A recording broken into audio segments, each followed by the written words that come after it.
निवडणुकीच्या संदर्भात सर आज आपल्या बारला अनेक उमेदवारांनी भेट दिलेली आहे। तर आपले काय प्रश्न आहेत बारचे, वकिलांचे प्रश्न असतील, बारचे प्रश्न असतील, या संदर्भात काय सांगायचं? महाराष्ट्र बार काउन्सिलचे इलेक्शनच्या अनुषंगाने आजच नाही तर गेल्या 15 ते 20 दिवसापासून उमेदवार लातूर जिल्हा वकील मंडळाला आणि इतरत्र सुद्धा भेटी देतात। लातूर जिल्हा वकील मंडळातून सुद्धा 5 उमेदवार उभे आहेत। पण एक मतदार म्हणून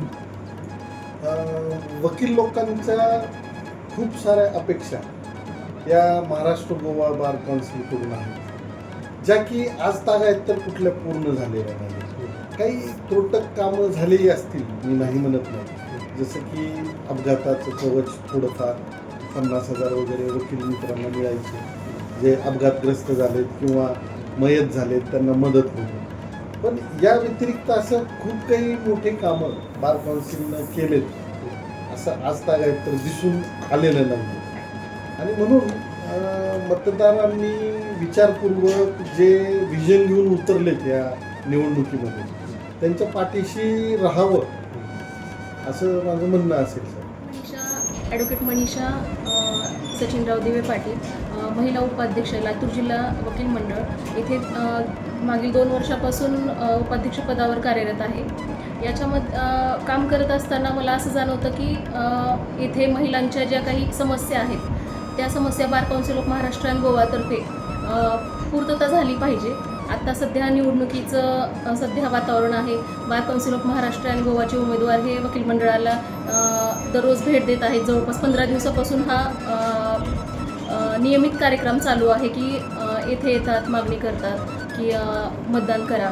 पण जे काही महिलांच्या वकिलांच्या समस्या आहेत त्याच्याकडे पण विशेष लक्ष दिलं पाहिजे।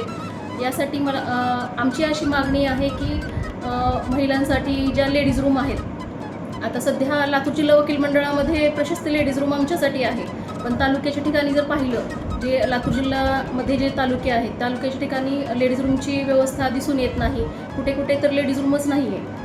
तसेच महिला विधिज्ञांसाठी पाळणाघर असेल किंवा ज्युनियरसाठी स्टायफंड असेल, हे जेव्हा महिला वकील किंवा पुरुषही असेल वकिली क्षेत्रामध्ये जेव्हा प्रॅक्टिससाठी येतात तेव्हा सुरुवातीचा जो काळ असतो त्यांचा कशा प्रकारे असतो हे प्रत्येकाला जाणीव आहे त्याची, की त्यांचा इन्कम सोर्स जो असतो हा स्टेबल नसतो। मग ते एक जवळपास 3-4 वर्ष त्यांचं रुटीन लागेपर्यंत ते त्यांना स्टायफंडचे नियोजन झालं पाहिजे।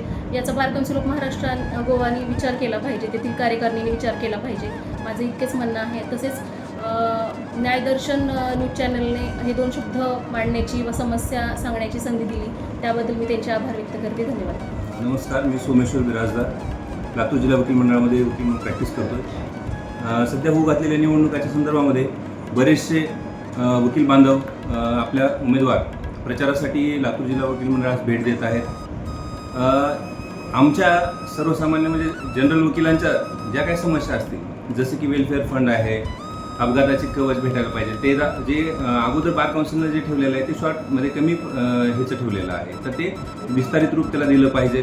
सर्व विस्तारित मतदारसंघ केलेला आहे, तर ह्याचं कुठंतरी डिवायडेशन करून विभाग वाईज किंवा प्रांत वाईज किंवा जिल्हा वाईज असे काहीतरी त्याची मतदारांची संख्या निवडून आणि त्या पद्धतीने त्याचं कार्यक्षेत्र दिलं पाहिजे। जसं की आपण खासदारकीला आमदारकीला देतो त्या पद्धतीने हे विभाग व्हायला पाहिजे। त्याच्यामध्ये काय होईल की तो पर्टिक्युलर माणूस त्या भागाचे प्रश्न पर्टिक्युलर मांडेल। न्यायदर्शन या न्यूज चॅनलला मला माझे 2 मत मांडण्याची संधी दिली, त्याबद्दल न्यायदर्शनचे मी आभार व्यक्त करतो। आणि या निवडणुका चांगल्या पद्धतीने पार पाडाव्यात, चांगले उमेदवार बार काउन्सिलवरती निवडून जावेत, या सर्वांना शुभेच्छा देतो। धन्यवाद।